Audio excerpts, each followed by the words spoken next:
Well, I love everybody's perspective because we've got different perspectives back and forth here, and Jeffrey's got a question back here. Both in Australia and in England, there are whip rules. The penalty is to the jockey. We'll give a very good example. A Darley horse at Royal Ascot wins. Frankie gets days, but Rewilding gets a Grade 1 win, and Sheikh Mohammed gets a Grade 1 win. Would it be a good idea to disqualify the horse instead of the jockey? Does the onus need to go on the owner who is encouraging the jockey to whip the horse? Or is this done for betting reasons, or what? I guess this is really from any kind of graded stakes type representation. I would say no. I don't think you should put the onus on the horse, because it'll almost give a false representation of the horse's form, or basically when you're looking at pedigrees, like the horse obviously, if it won the race, had the ability to win that race, and so deserved that to be in his pedigree and its value.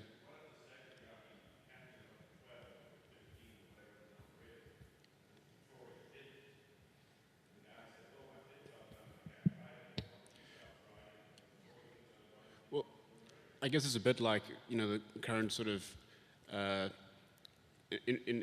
infraction rules, I guess, with being a steward. Like with that idea, you could you could never ever be able to predict whether if the second jockey hit his horse more, if he would have been able to beat the horse in front of it, and so we can never really play profits, I guess. The only way is to punish the infractor, which is the jockey, and then the horse didn't necessarily do anything wrong. So I would sort of echo that, and I'd say that who's to say that the horse actually improved because of the application of the crop? I think it's actually proven that excessive application in the latter stages of a race does more to inhibit the horse and distract from the actual run.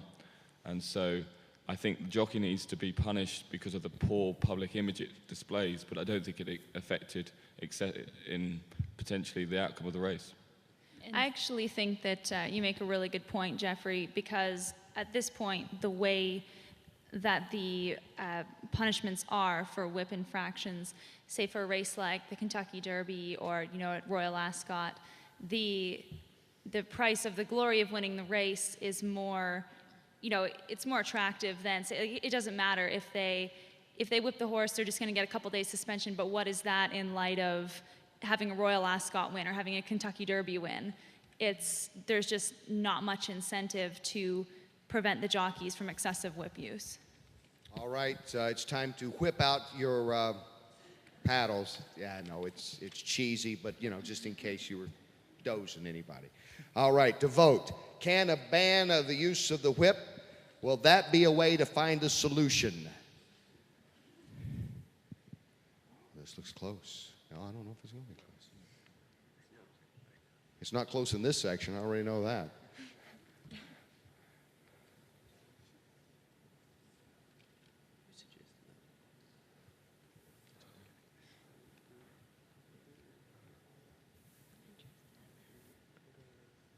Okay, 46 of you say no. The ban of the whip, 46-10 say no.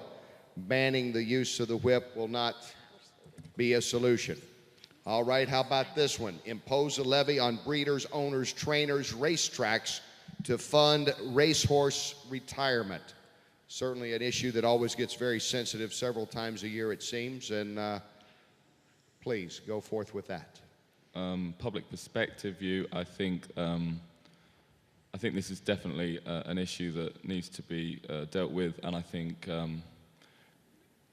in light of the recent economic downturns, it's been sort of become more acute because of that. The Thoroughbred Retirement Foundation in 2009 actually had a deficit of 1.2 million in trying to cater for the retirement program and aftercare of these racehorses.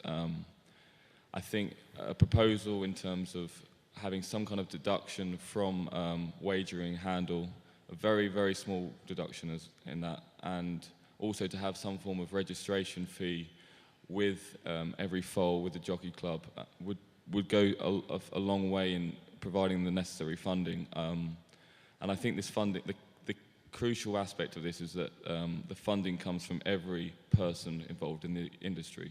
Everyone who's in this room involved in the industry has a responsibility to these horses to give them the aftercare they deserve. During their racing career, they gave all to every player that was involved with that horse, and I think as morally we are stewards of these horses after their care. Internationally, I'd say the US at the moment is a definite leader in the push for responsible care of horses in retirement from the jurisdictions I've been in recently. So, you know, still there's not enough being done, and as we're discussing this levy and putting the onus on the breeders, the owners, and the participants to help fund that retirement is the best way forward. And, you know, at least will give the majority of former racehorses some sort of dignity in their after race career. In representing trainers, sorry, Michael, on this topic, I was a bit torn because I think that it's very important to have a place for these horses to go for a second career or for retirement. However, there are trainers out there that are doing their best and doing very well at placing horses into homes. They hang on to these horses. They pay for the fees to keep them in their stalls for a little bit longer until they found a very good and very suitable home.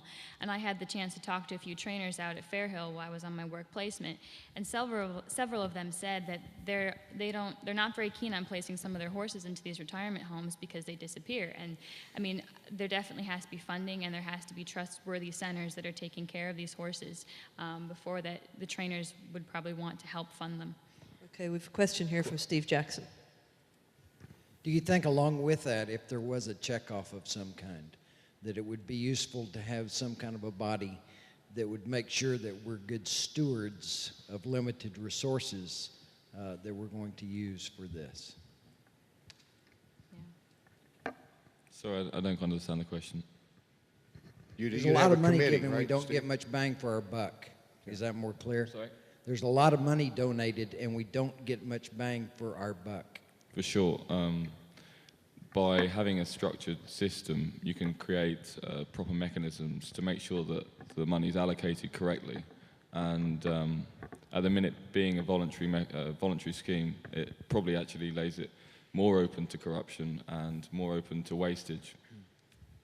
I want to ask a question of all of you here, or somebody jump in on this, you know, kind of like along Steve said.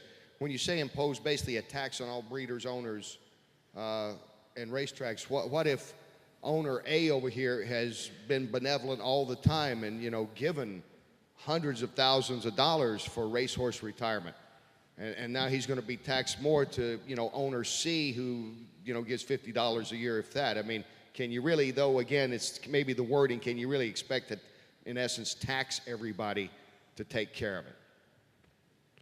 Well, from an owner's point of view, it could be established when you purchase a horse through this ring, or when you acquire a horse at a claiming race, a percentage of the commission goes through and establish the retirement fund from the initial training fees. So when you actually go after the horse, you know that you have to pay this additional levy before you actually get hold of the horse. So that could be a solution for that. That's a good one. That's a good one. All right, we've got two more after this, by the way. Two, I think, very strong ones to close out. So let's take a vote now. Impose a levy on breeders, owners, trainers, racetracks to fund a horse racing retirement. Is that going to be a solution?